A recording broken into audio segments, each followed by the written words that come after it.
அப்புறம் ஐயாவை 5 ஆண்டுகளாக ஐயா குழந்தையாக மாறிவிட்டார், ஐயா ஐயாவாக இல்லை என்று நீங்கள் சொல்லுகிறீர்கள்.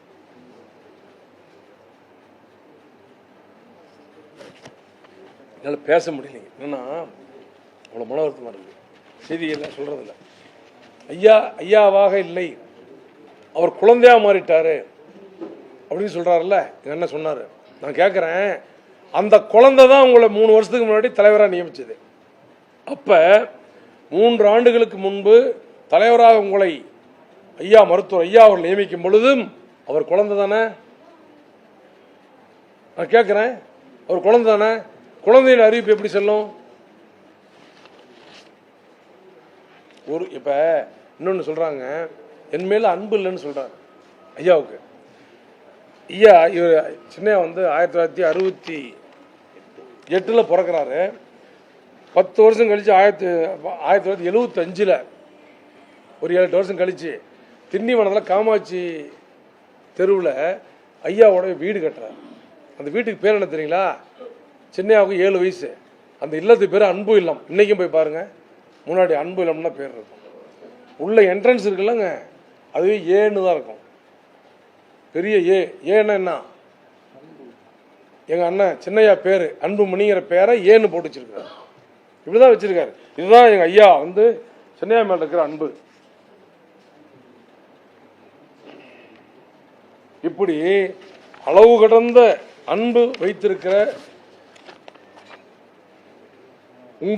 உங்கள் மீது அன்பு வைத்திருக்கிற மருத்துவர் ஐயா அவர்களை நீங்கள் மனங்கோணாம நடத்த வேண்டும் என்பது தமிழ்நாட்டில் இருக்கிற அனைத்து மக்களுடைய எண்ணம், வேண்டுகோள். நீங்க சொல்றீங்க பாட்டாளி மக்கள் கட்சி என்னுடைய கட்டுப்பாட்டில் தான் இருக்குதுன்னு சொல்றீங்க. நான் ஏத்துக்கிறேன். இன்னைக்கு 108 மாவட்டங்கள், 108 மாவட்டங்கள்ல எல்லா மாவட்டத்தினுடைய செயலாளர் தலைவரும் நீங்க தான் போட்டீங்க. மாவட்ட செயலாளர் தலைவருக்கு நீங்களே போன் போட்டு எல்லாத்தையும் உங்கள்கிட்ட போனில் பேசுறதுக்கு அப்பாயின்மெண்ட் வாங்கணும். அது எல்லாத்துக்குமே தெரியும். நீங்க அண்ணா என்ன சொல்றீங்க? எல்லாத்துக்கும் போன் போட்டு போகாதீங்கன்னு சொல்லிவிட்டீங்க. யாருமே வரல. நீங்க போட்ட பொறுப்பாளர் உங்களோடு இருக்கிறார்கள், அதுல எந்த மாற்றமும் இல்லை. நீங்க போட்ட பொறுப்பாளர் உங்களோட தான் இருக்கிறாங்க. ஆனா ஓட்டு போடுற வன்னிய மக்களும் பிற்படுத்தப்பட்ட மக்களும் சிறுபான்மை மக்களும் ஐயா பேடு தான் இருக்கிறாங்க. இதை அருள் சொல்லிங்க. உளவுத்துறை ரிப்போர்ட், மத்திய மாநில உளவுத்துறை என்ன சொல்லுதுன்னா, மருத்துவர் ஐயா அவர்கள் பின்னால்தான் வாக்காளர்கள் இருக்கிறார்கள். வாக்காளர்கள் இல்லாம நிர்வாகிகள் மட்டும் வச்சு என்ன பண்ண முடியும்? அந்த அடிப்படையில் தான் நிர்வாகிகளாக இங்கே பழைய ஆட்கள் தான், யாருமே புதுசு இல்லை. மாவட்ட செயலாளர் இருந்தவர், மாவட்ட தலைவராக இருந்தவர், இவர் மாவட்ட செயலாளர், இவர் மாவட்ட செயலாளர், அவர் மாவட்ட பசுமை தியாகம், எல்லாமே இவர் நம்ம தொப்பாக்கொண்ட சேர்மன், அவர் மாவட்ட செயலாளர் இருந்தவர்,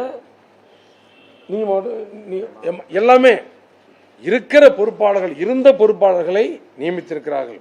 அண்ணா உங்களை மன்றாடி கேட்டுக்கொள்கிறேன், தயவு செஞ்சு வாங்க. ஒரு 10 நாளைக்கு துர்போதனை சொல்ற இந்த கார்த்தி மாதிரி ஆளுங்க, இன்னும் சில பேர்லாம் இருக்கிறாங்கல்ல, அந்த மாதிரி ஆளுங்கள்லாம் விட்டுட்டு நீங்களா சிந்திங்க, நீங்களா சுயமா சிந்திங்க. நீங்களும் நம்ம அந்நியாரம் உட்கார்ந்து சிந்திச்சு பேசி தைலாபுரம் தோட்டத்தில் வாங்க, ஐயாவை பாருங்க. ஐயா நீ என்ன சொல்றீங்களோ நான் கேட்கறேன்னு சொல்லுங்க. நிச்சயமாக இதே சேலத்தில் 2016 முதலமைச்சர் வேட்பாளரை அறிவித்தோம். அப்ப ஐயா சொல்றாரு மேடையில், ஏப்பா ஒரு பேனா, வெள்ளி பேனா வாங்கிட்டு வாங்குறாரு.